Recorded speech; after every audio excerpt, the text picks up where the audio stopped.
আসসালামু আলাইকুম। গল্পকথা বাই মেহনাজে আপনাদের সবাইকে স্বাগত। আমি মেহনাজ লুবনা। আজ আপনাদের পড়ে শোনাবো মোশতাক আহমেদের একটি সায়েন্স ফিকশন উপন্যাস 'নিরি' দ্বিতীয় পর্ব। নিরি অনুভব করলো তার খুব পানি পিপাসা পেয়েছে। কোমরের পাশে ঝুলিয়ে রাখা ধাতব পানির বোতলটা খুঁজে পেতে অসুবিধা হলো না তার। কিন্তু তাতে খুব সামান্যই পানিই আছে। পানি মুখের মধ্যে দিতেই মনে হলো সে নতুন করে জীবন ফিরে পেয়েছে। এতক্ষণ সে যেন সবকিছু ঝাপসা ঝাপসা দেখছিল। এই প্রথম তার মনে হলো সে স্পষ্ট দেখতে শুরু করেছে। তবে কেন যেন মনে হচ্ছে কানে ঠিকমতো শুনতে পাচ্ছে না। ডান কানে হাত দিতেই বুঝলো কানের মধ্যে রক্ত জমে আছে। বাম কানের কি অবস্থা বুঝতে বাম হাত তুলতে চেষ্টা করলে তীব্র ব্যথায় কোকিয়ে উঠল। হাতে বড় ধরনের একটা ক্ষত হয়েছে। সেখান দিয়ে চুইয়ে চুইয়ে রক্ত বের হচ্ছে। রক্ত বন্ধ করা না গেলে রক্তপাতেই যে মারা যাবে তাতে সে নিশ্চিত। এজন্য হাতে ব্যান্ডেজ করা দরকার। কিন্তু সে বুঝতে পারছে বর্তমান পরিস্থিতিতে স্বাভাবিকভাবে কিছু করতে পারবে না। আগে নিজেকে রোবট দুটোর শরীরের নিচ থেকে মুক্ত করতে হবে। কিন্তু বেশ কয়েকবার চেষ্টা করেও রোবট দুটোকে একটুও সরাতে পারল না। শেষে কোমরের উপর ভর দিয়ে উঠে বসে ডান হাত দিয়ে ধাক্কা দিলে কাছের রোবটটাকে নাড়াতে পারল শুধু, কিন্তু এক চুলও সরাতে পারল না। উল্টো বরং পা টানাটানি করায় পায়ের ব্যথা বাড়ল। শেষ পর্যন্ত ক্ষান্ত দিতে বাধ্য হলো সে। এর মধ্যে নিরি ঘামতে শুরু করেছে। এই ঘাম যে শরীরে পানি শূন্যতা সৃষ্টি করবে তা স্পষ্টই বুঝতে পারছে সে। আর পানি শূন্যতার কারণে এরকম একটা পরিবেশে যে তার মৃত্যুও ত্বরান্বিত হবে সেটাও বুঝতে পারছে। কারণ তার বোতলে বড় জোর আর 2 ঢোক পানি আছে, তার বেশি হবে না। তার পিপাসার তীব্রতা এতটাই বেশি যে মনে হচ্ছে এখনই 2 ঢোক পানি খেয়ে ফেলে। শেষ পর্যন্ত অবশ্য সে নিজেকে নিবৃত করল। ভবিষ্যতের জন্য পানিটুকু রেখে দিল। নিরি পিঠের ব্যাগটাকে অনেক কষ্টে নামাতে পারল। ভিতর থেকে ব্যান্ডেজ বের করে বাম হাতের বাহুতে বেঁধে কোনো মতে রক্তপাতটা বন্ধ করল। তারপর টান টান হয়ে মেঝের উপর শুয়ে পড়ল। একেবারেই ক্লান্ত হয়ে পড়েছে সে। চোখের সামনে সবকিছু ভো ভো করে ঘুরছে। সবচেয়ে বড় সমস্যা হচ্ছে ঠিকমতো শ্বাস নিতে পারছে না। বাতাসে ধুলো উঠছে। শ্বাস প্রশ্বাসের সাথে সে ধুলো শরীরে ঢুকছে। এতে একটু পরপরই কাশি দিতে হচ্ছে। এক পর্যায়ে যখন আর শ্বাস নিতে পারছিল না তখন আর থাকতে পারল না। শেষ পানিটুকুও খেয়ে ফেলল। তারপর লম্বা একটা শ্বাস নিয়ে মাথাটাকে ডান দিকে কাত করে রিয়েনা নিথুর শরীরের দিকে তাকিয়ে থাকলো। রিয়েনার কোমরে একটা পানির বোতল।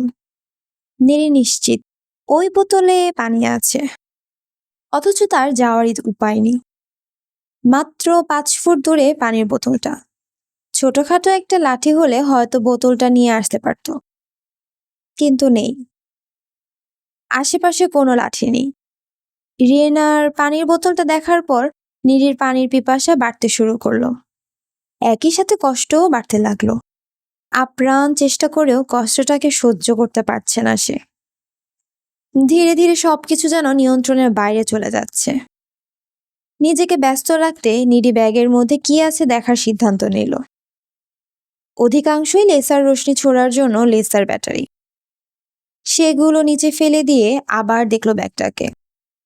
গুরুত্বপূর্ণ জিনিসের মধ্যে টর্চ, একটা ছুরি, ঔষধ, আরো কিছু আনুষঙ্গিক প্রয়োজনীয় জিনিসপত্র পেল। কিছু শুকনো খাবারও পেল। কিন্তু খাবারের প্রতি তার কোনো আগ্রহ নেই। তার দরকার পানি, শুধুই পানি। কিন্তু নেই, পানি নেই, কোথাও নেই। সাথে রেডিওটা পরীক্ষা করলো নিরি।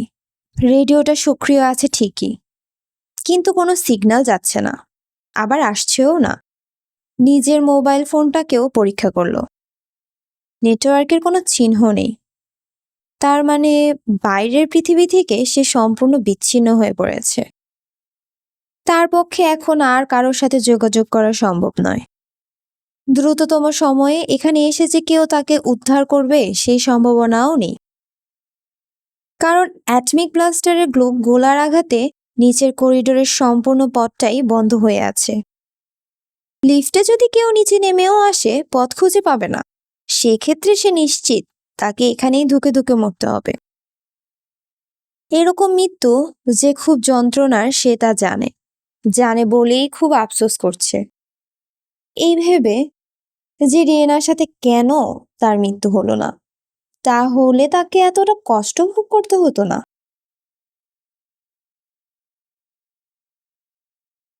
নিরি আবার তার পা দুটো টেনে বের করার সিদ্ধান্ত নিল।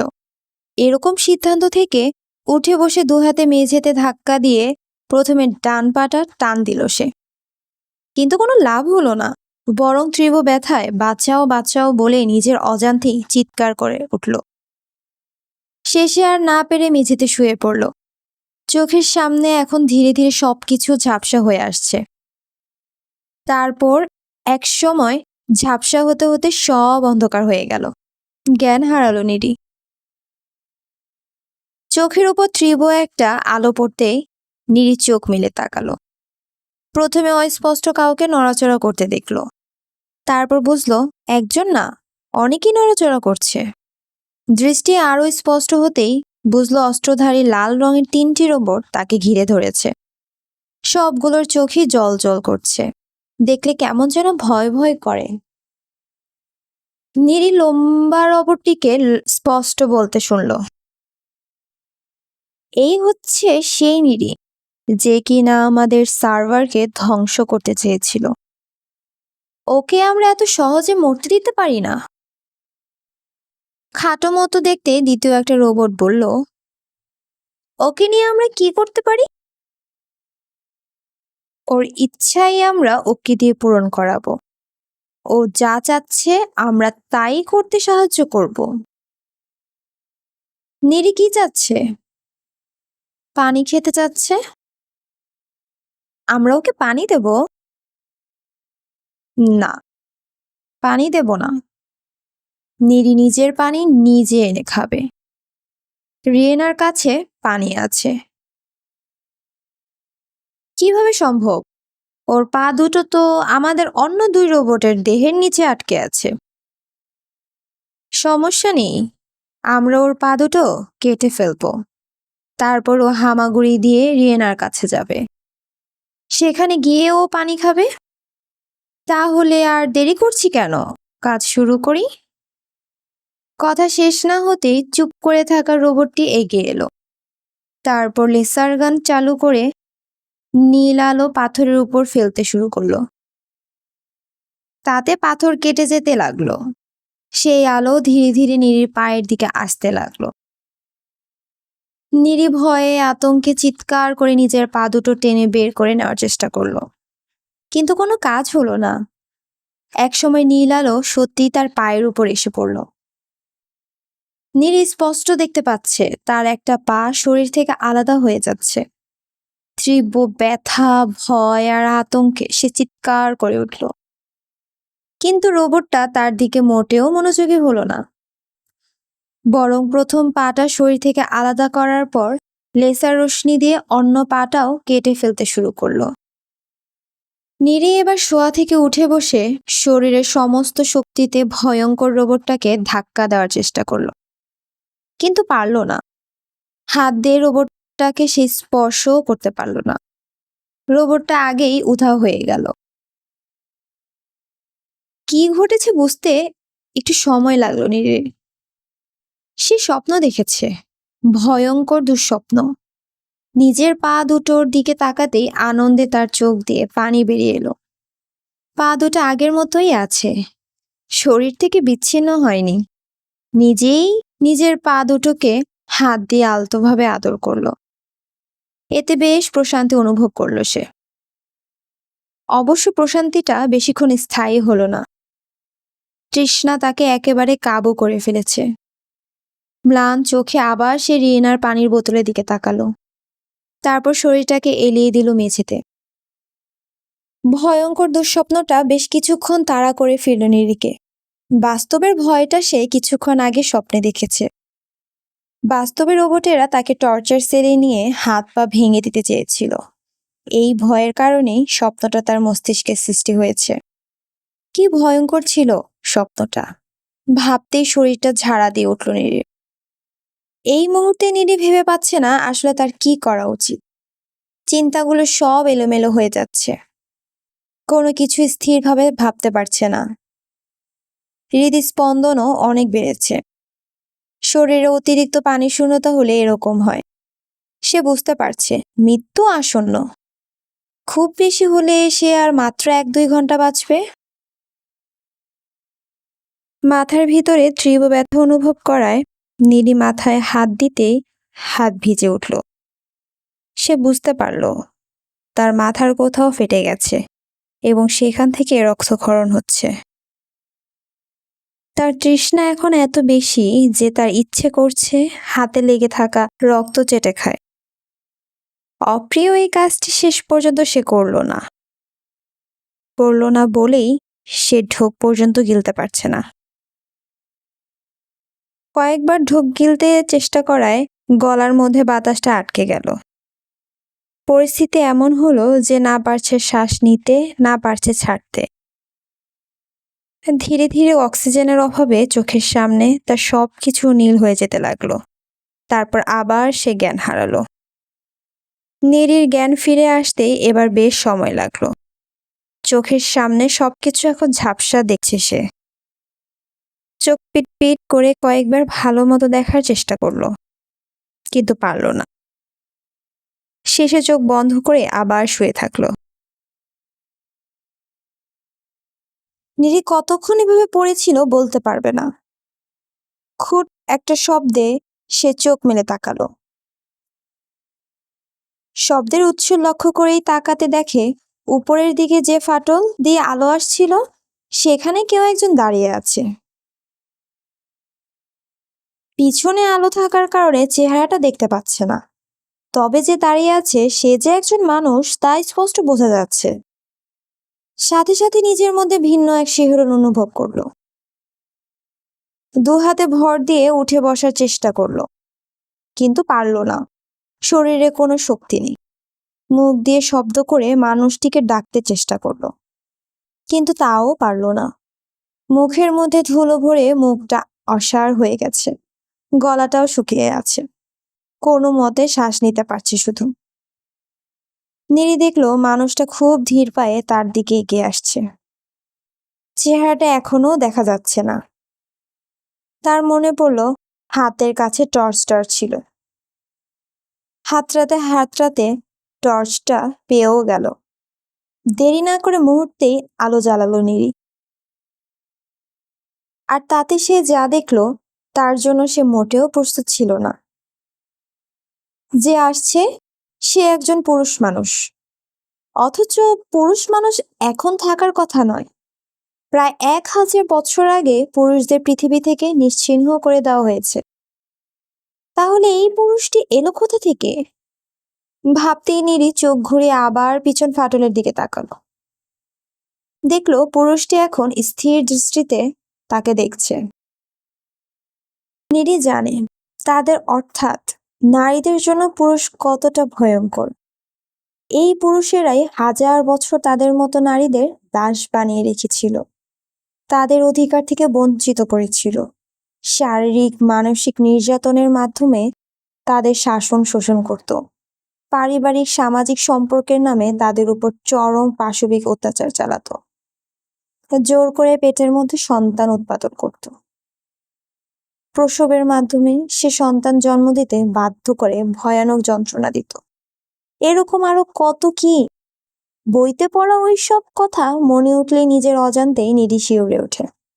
সে জানে পৃথিবীর যে কোনো প্রাণীর তুলনায় একজন পুরুষ একজন নারীর জন্য অনেক বেশি ভয়ঙ্কর। তাই তো তারা নারীরা ক্ষমতা পাওয়ার সাথে সাথে পৃথিবী থেকে পুরুষদের নিশ্চিহ্ন করে দিয়েছে। তাও সেটা 1000 বছর আগের কথা। গত 1000 বছরের ইতিহাসে পৃথিবীতে কোনো পুরুষ মানুষ দেখা যায়নি, অথচ সে একজন পুরুষকে দেখছে যে কিনা পিশাচ কিংবা যে কোনো পশুর থেকেও ভয়ঙ্কর। কাজেই তাকে হত্যা করা ছাড়া তার আর কোনো বিকল্প নেই। নীরির হাতের কাছেই লেসার গান। সে মনস্থির করলো, আর যাই হোক, সে একজন পুরুষের হাতে নিপীড়িত হয়ে মারা যাবে না। প্রয়োজনে লেসার গান দিয়ে পুরুষটিকে হত্যা করবে, তারপর যা হবার হবে। এরকম চিন্তা থেকেই সে লেসার গানটি শক্ত করে চেপে ধরল। নীরি স্থির দৃষ্টিতে তাকিয়ে আছে পুরুষটির দিকে। পুরুষটি দেখতে দারুণ সুন্দর। সে ছবিতে অনেক পুরুষ দেখেছে, কিন্তু এরকম সুন্দর পুরুষ দেখেনি। ফর্সা মুখটাতে একরকম নিষ্পাপ ভাব আছে। চেহারাটাও একেবারেই নিখুঁত।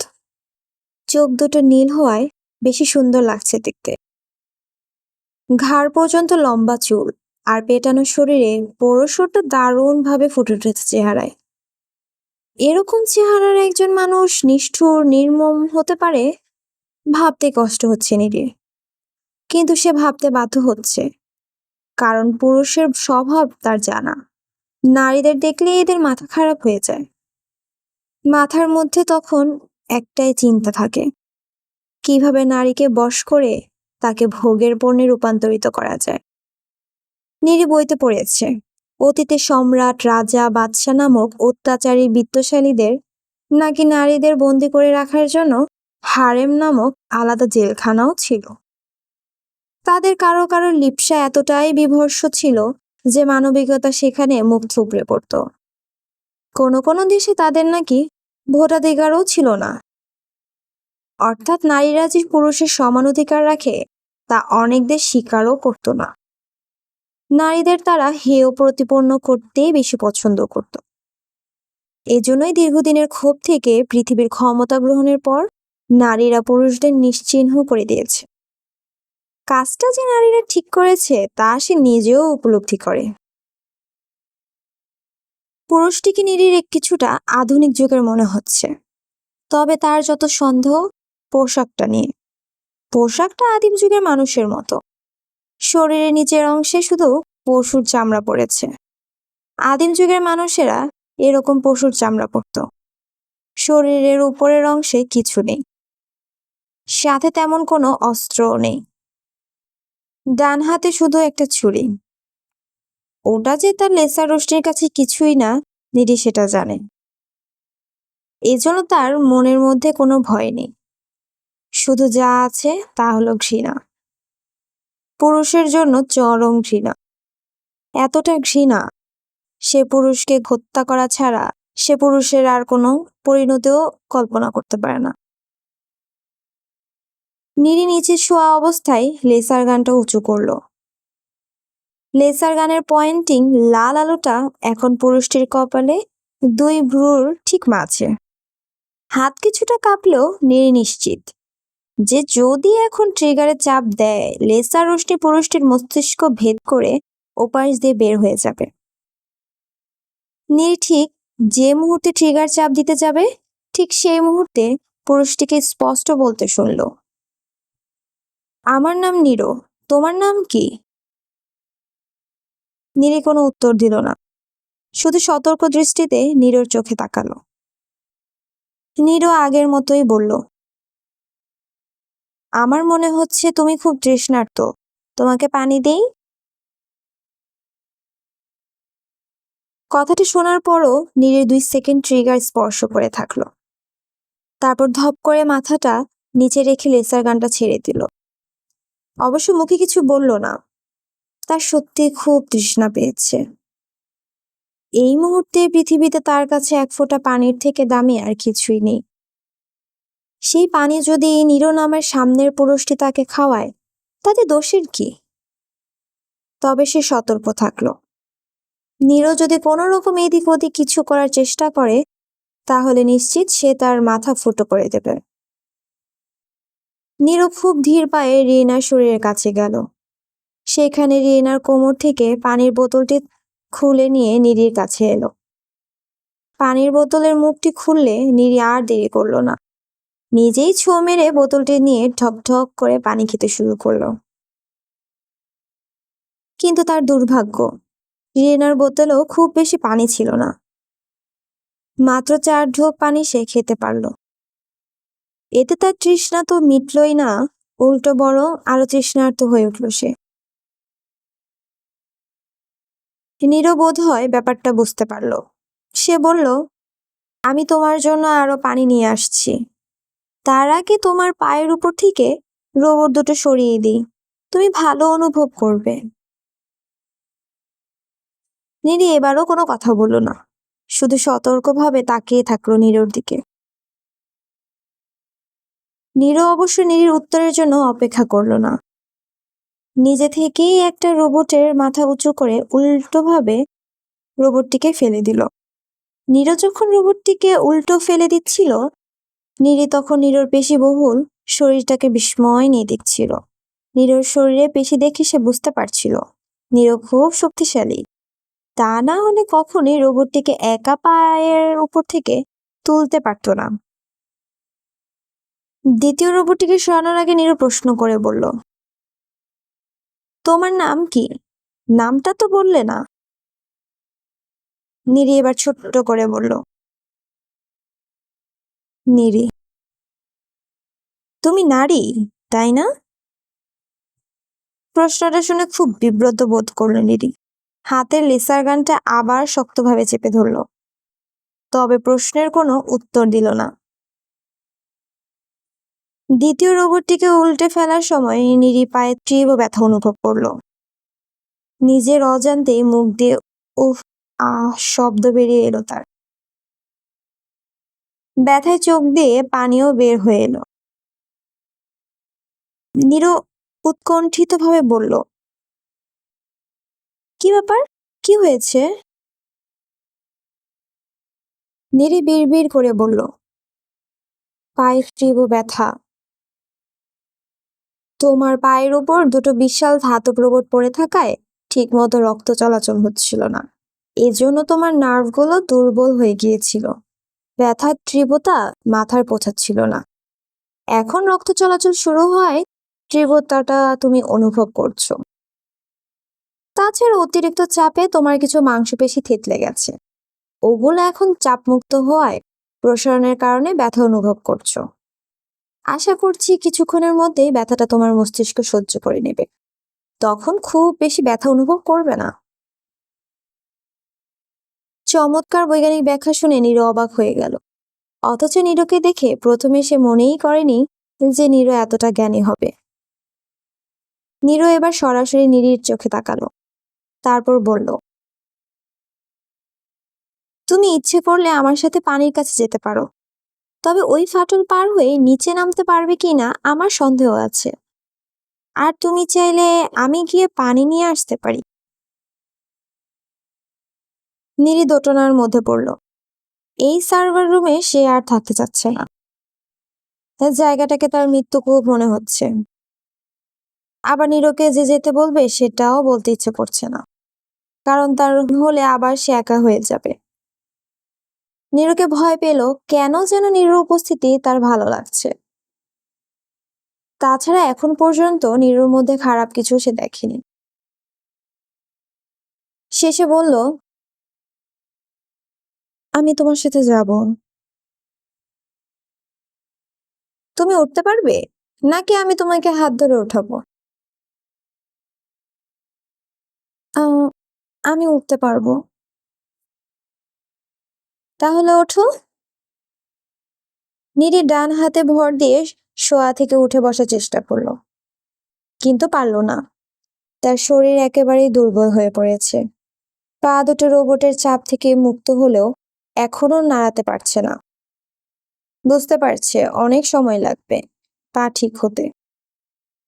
এই পায়ের কারণেই যে তাকে যথেষ্ট ভুগতে হবে এই ব্যাপারে সে নিশ্চিত। নীর এবার হাত বাড়িয়ে দিয়ে বলল, নীরি, তুমি আমার হাত ধরো, আমি তোমাকে টেনে তুলি। নীরি হাত বাড়াতে গিয়েও শেষ পর্যন্ত হাত বাড়াল না, বরং হতাশ ভঙ্গিতে বলল, তোমার পানি আনতে কতক্ষণ লাগবে? খুব বেশি হলে 10 মিনিট। তুমি মিনিট বুঝতে পারো? হ্যাঁ, পারি। ঠিক আছে, যাও। নীরু পানির বোতল দুটো নিয়ে চলে যাচ্ছিল। নীরি পিছন থেকে ডেকে উঠে নীরি বলল, নীরু। নীরু ফিরে তাকিয়ে বলল, বলো নীরি। দেরি করো না, তাড়াতাড়ি চলে আসবে। ঠিক আছে। আজ এই পর্যন্তই। যদি আপনাদের আমার কাছ থেকে গল্পটি শুনে ভালো লেগে থাকে তাহলে প্লিজ কমেন্ট করে জানাতে ভুলবেন না।